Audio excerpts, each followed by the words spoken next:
저를 옆에 분 인사합시다. 만나서 반갑습니다.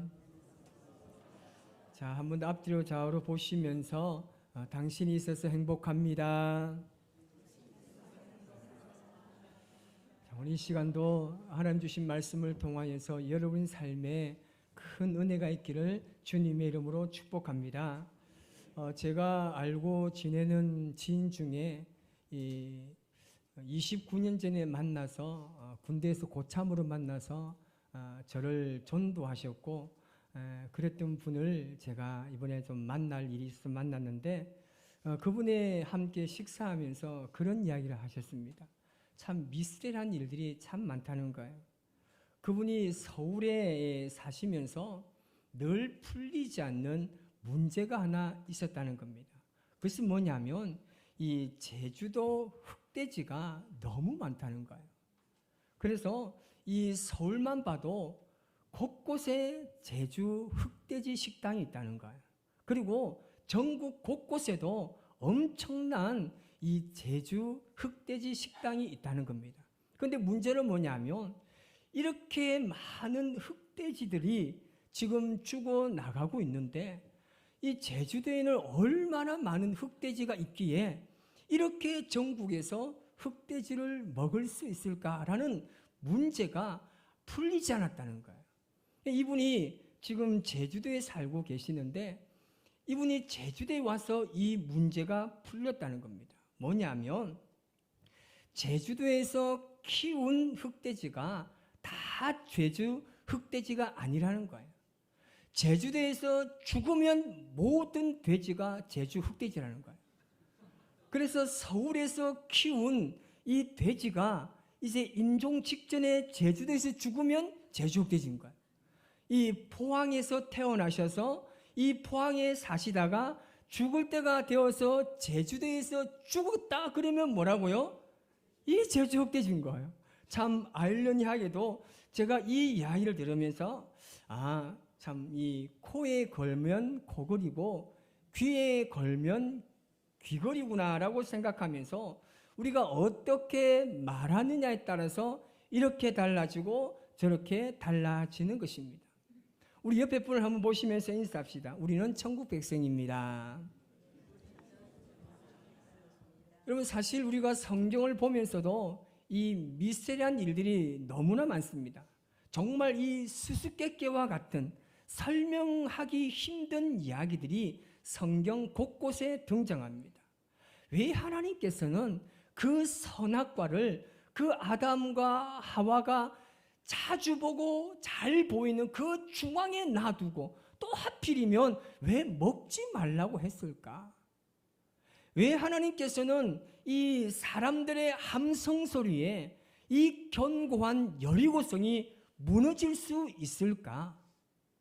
아니 정말 시체가 썩어서 냄새가 나는 사람이 어떻게 다시금 살아날 수 있는지 정말 미스테리한 일들이 너무나 많습니다.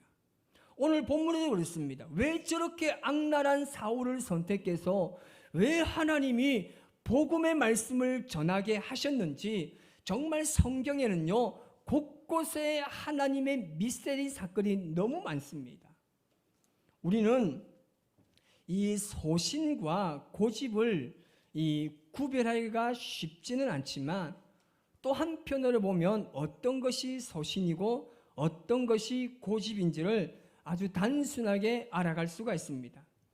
이 세종대왕이 한글을 장제하기로 결심하고 대신들에게 자신의 소견을 밝혔을 때 대신들 중에서 세종대왕의 뜻에 순종하는 사람은 그 말에 따르겠다고 말한 사람은 별로 없습니다. 그들이 반대하는 명분은 분명했습니다. 만약에 임금께서 한글을 장제하시게 되면 중국을 거스려서 그들과 문제가 생길 것이 뻔하기 때문에 그렇게 하지 않는 것이 좋겠다는 논리였습니다. 여러분 하지만 세종대왕은 그렇게 할 수 없습니다. 왜냐하면 이 백성들의 무지함, 그들의 어리석음을 보고 생각하면 생각할수록 이 세종대왕은 그대로 주저앉아 있을 수 없었습니다. 그래서 그는 자신의 뜻을 굽히지 않고 한글을 창제하고 반포했습니다. 그가 한 일이 바로 소신 있는 일입니다. 자신의 사적인 이익을 구하지 않고 백성들만을 생각한 일이기 때문입니다. 그리고 우리가 역사적으로 보면 우리가 잘 알고 있고 지금도 많이 이용하고 있는 경부 고속도로가 어떻게 생겼는지 여러분 일화를 들어 잘 아실 겁니다. 고인 되신 박정희 대통령께서 1964년도에 현재의 독일인 서독에 방문하시면서 우리나라의 고속도로의 필요성을 절실히 깨닫게 됩니다. 그래서 이 고속도로를 우리가 만들어야 되겠다, 그렇게 말하면서 이 야당은 물론이고 여당도 엄청난 반대가 심했습니다. 심지어는 이 공사를 시작하는 그 현장에 막 드러누워서 공사를 방해하는 사람도 있었고 정말 독재자라고 몰아가는 사람도 정말 많았습니다. 그것도 그럴 것이 그 당시에 우리나라 전국의 자동차 숫자가 6만 대도 채 되지 않았습니다. 별로 반응이 없는데 지금 우리나라의 자동차 수가요 2,500만 대를 넘었습니다. 여전히 이해가 되지 않으시는 것 같은데, 이렇게 그때 당시에는 이 고속도로라는 말이요, 우리나라는 물론이고 정치가들도 이 고속도로에 대한 이해심이 전혀 없었습니다. 그런데 이런 반대를 무릅쓰고 고속도로 건설을 강행했습니다. 그 결과 어떻게 됐습니까? 자동차 산업이 굉장히 발달했습니다. 제철의 수요도 증가하고요, 인접한 도시들마다 계속해서 발전해 나갔습니다. 지방의 공업단지도 계속해서 연결이 되고 균형적인 발전이 이루어지는 이 다양한 시너지 효과를 창출하게 되었습니다. 제가 사실은 설교를 하면서 정치 이야기는 잘 안 합니다. 왜냐하면 정치가 싫어요. 공산당이 싫어요 이처럼 돼도 정치가 싫어요. 잘 하지 않는데, 정말 제가 설교를 준비하면서 이 고인 되신 박정희 대통령의 기막힌 연설문을 제가 봐서 여러분이 한 개 소개하고자 합니다. 그 뭐냐면 이렇게 그분이 이야기합니다. 내가 만일 야당의 반대에 굴복하여서 물에 물 탄 듯 소신 없는 일만 해왔더라면 나를 가리켜 독재자라고 말하지 않을 것입니다. 야당의 반대를 무릅쓰고라도 국가와 민족을 위해 도움이 되는 일이라면 내 소신을 굽히지 않고 일해온 나의 태도를 가리켜 그들은 독재자라 말할 수 있습니다. 야당은 나를 아무리 독재자라고 비난하든 나는 이 소신과 태도를 고치지 않을 것입니다 라고 연설한 적이 있습니다. 이것을 우리는 소신이라고 이야기합니다. 우리 그리스도인들도 소신과 이 고집 사이를 계속해서 반복하고 있습니다. 하나님의 나라와 교회를 위하고 자신의 사사로운 이익을 구하지 않는 것이 바로 소신입니다. 그런데 사실 우리는 하나님 말씀에 근거하지 않고 개인의 이익과 욕망에 우리의 마음을 두고 결정할 때가 많습니다. 그것은 영적인 소신이 아니라 자기의 아집과 고집입니다. 하나님께서는 모든 나라와 백성들을 구원하시기 위해서 그 마음을 가지고 유대인들을 먼저 선택하십니다. 하지만 유대인들은 하나님의 그러한 마음을 이해하지 못했습니다. 그로 인해서 하나님의 구원을 자신의 민족과 자신들만의 소유로 전략시켰습니다. 자신의 아집과 고집, 자존심에 그들은 사로잡혀 있었습니다. 그래서 이 구원은 절대 다른 민족, 어떤 사람들도 우리 위에는 이 구원을 받을 수 없다고 그들은 자존심을 가지고 살아가셨습니다.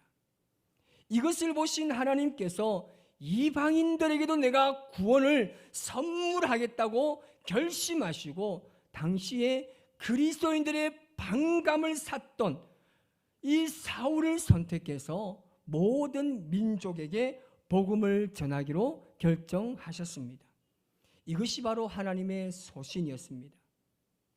하지만 많은 사람들은 이 하나님의 마음을 이해하지 못했습니다. 오히려 하나님의 선택이 잘못된 것 아닙니까? 어떻게 하나님, 이런 선택으로 우리에게 결정할 수 있습니까? 라고 말했습니다.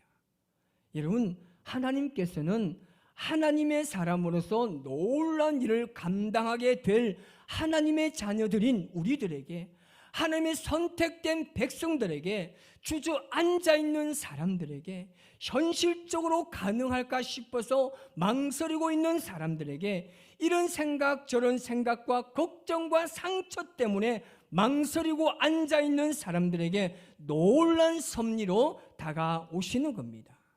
중요한 것은 반드시 우리가 하나님의 주권을 인정해야 하는 것입니다. 우리가 하나님 앞에서 어떻게 이야기합니까? 아니, 하나님, 왜 이 사람을 선택하셨습니까? 이 사람 말고도 다른 많은 사람들이 있지 않습니까? 왜 하필이면 우리를 괴롭히고 그런 사람을 왜 선택하셨습니까? 여러분, 이런 응답으로 반응하면 그것은 하나님의 주권을 인정하지 않는 결론입니다. 여러분, 우리가 하나님의 주권을 전적으로 신뢰한다면 어떤 상황에 있든지 간에, 어떤 마음을 가지고 있든지 간에 우리는 그 주님의 말씀에 따라야 하는 것입니다. 사실 이러한 하나님의 미스터리 앞에서 우리는 아멘이라고 말은 하지만 우리의 마음에는 여전히 갈등하고 있습니다. 그 이유가 무엇입니까? 안타깝게도 하나님은 하나님이시고 우리는 우리라는 겁니다. 하나님은 생각도 많으시고 우주 만물을 창조하셨기 때문에 다 알고 하시지만 우리는 그것을 전혀 알 수 없다는 겁니다. 우리가 그 계획을 알 수 없으니까 지금 우리 상황과 내 환경에서 그 하나님의 선택과 그 일어나는 수많은 역사를 우리가 그것을 수용할 수 없고 받아들일 수 없다는 겁니다. 여러분, 한번 생각해 보시기 바랍니다. 하나님께서 누구를 선택하실 때, 누구를 사용하실 때 자격이 있어서 사용하십니까? 하나님은 그런 적 단 한 번도 없습니다. 하나님은 먼저 선택하시고 그 뒤에 자격과 능력을 주셨습니다.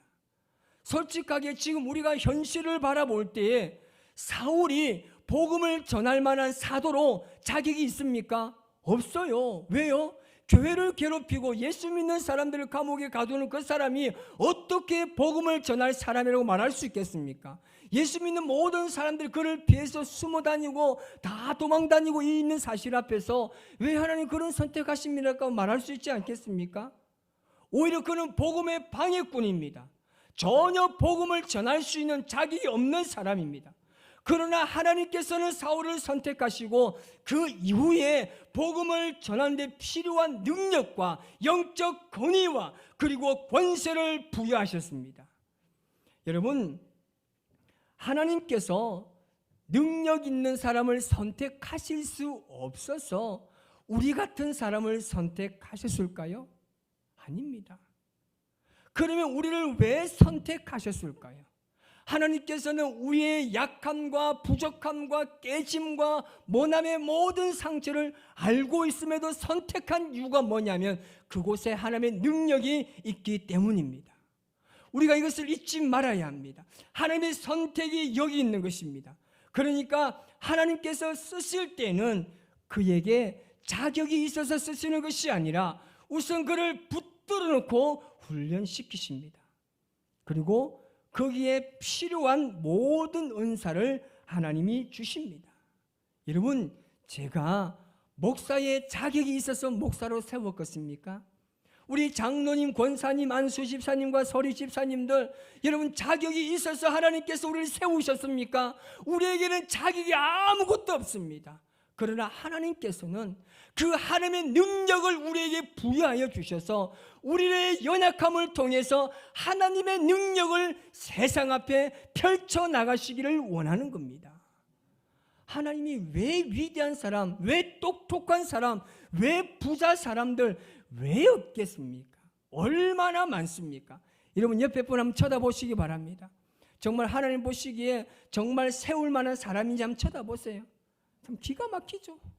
하나님이 기가 막힌 그런 사람도 우리를 선택하셨으니까 얼마나 감사한 일입니까? 이런 모세를 보세요.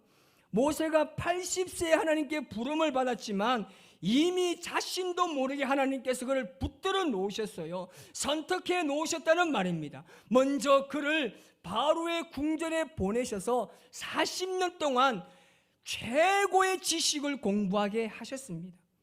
그리고 광야로 내몰아서 40년 동안 목자 생활을 시킨 것이에요. 훈련을 시켰습니다. 그리고 난 다음에 뭐합니까? 이제 되었다.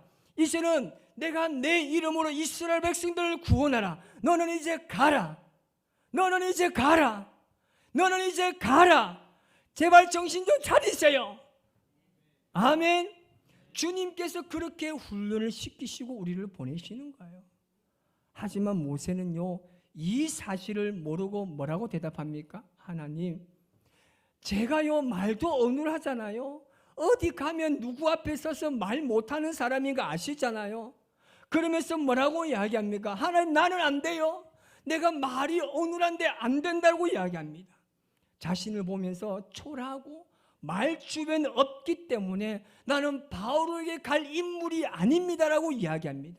그런데 하나님께서 뭐라고 이야기합니까? 야, 이 모세야, 내가 안다. 사람의 입을 지은 사람이 누구냐? 내가 가라면 가라. 무엇이 필요한지 내가 다 알 것이 아니냐? 네 말 못하는 건 내가 안다. 네 말주변 없고 말 못하는 건 내가 아니까 내가 너 형 아론을 내가 붙여줄 것이 아니냐? 너는 가서 그 바로에게 가서 말을 전하라. 하나님께서 이렇게 능력을 부여하시는 겁니다. 여러분, 선택이라는 것은요, 우리가 가진 자격이나 우리가 가진 능력보다 앞서는 겁니다. 선택이 있고 그 다음에 하나님께서 이런저런 훈련을 시키시고 능력도 주시고 그래서 어느 정도 수준이 도달했을 때 그 후에 하나님께서 그들을 사용하여 주시는 줄 믿습니다. 이것을 잊지 말아야 합니다. 특히 오늘 피택을 받게 되시는 분이 있다라면 이 사실을 절대 잊지 마시기 바랍니다. 내가 하는 것이 아닙니다. 하나님께서 내가 능력이 많아서 세우는 것이 아니라 전적인 하나님의 선택인 줄 믿으시기 바랍니다. 악랄하고 우리 민족을 괴롭히고 우리의 일상적인 생활을 완전히 무너뜨린 바울을 사용하시리라고는 아무도 그 현실에서 생각하는 사람이 없었습니다. 그런데 하나님께서 뭐라고 말씀하십니까? 나의 택한 그릇이다 라고 말씀합니다. 아나니아가 뭐라고 이야기합니까? 하나님, 이 사람입니까? 이 사람이 우리를 괴롭히지 않습니까? 지금 이 사람을 많은 사람들이 피해 다니고 숨어 다니고 도망 다니고 있는데 이 사람을 선택한다고요? 하나님 아니지 않습니까? 라고 말씀할 때 하나님께서 뭐라고 그에게 말씀하십니까? 내 이름을 위해서 내가 선택했다고 이야기합니다.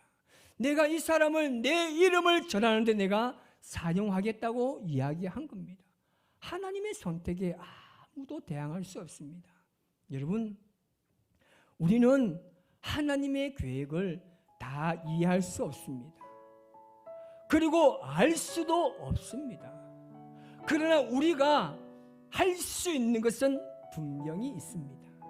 그것은 이 성경에 기록된 말씀에 계시된 그 뜻은 우리가 행할 수 있다는 것이죠. 하나님께서 하라고 하신 것을, 성경에서 하라고 하신 일을 열심히 내가 주어진 환경 속에서 그것이 무엇이든지 현재 나에게 하라고 하신 일을 내가 해 나가는 것, 이건 충분히 우리가 할 수 있는 겁니다. 그것이 하나님의 계획으로 나를 이끌어 가실 겁니다. 이것을 믿는 사람들이 마지막에 이렇게 고백할 수 있습니다. 하나님, 이 모든 것이 하나님의 계획이었군요. 이 모든 것이 하나님의 섭리였군요. 우리가 이렇게 고백할 수 있는 겁니다. 우리 마음속에 왜 이런 사람을 선택하셨습니까? 왜 꼭 이 사람이어야 합니까? 우리 스스로가 판단하지 마시기 바랍니다. 여러분, 이제 주저하지 마세요. 망설이지도 마세요. 우리가 할 수 있는 것은 하나님의 손길과 계획에 붙들리는 것입니다.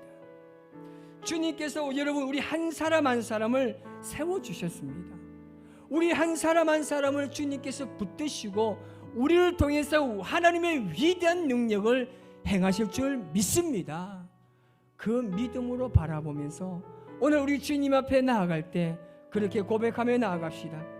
우리 하나님께서 나를 지명하여 불러주셨사오니 우리는 주님의 것입니다. 우리를 사용하여 주십시오. 그런 고백으로 주님 앞에 나아가겠습니다. 나의 안에 거하라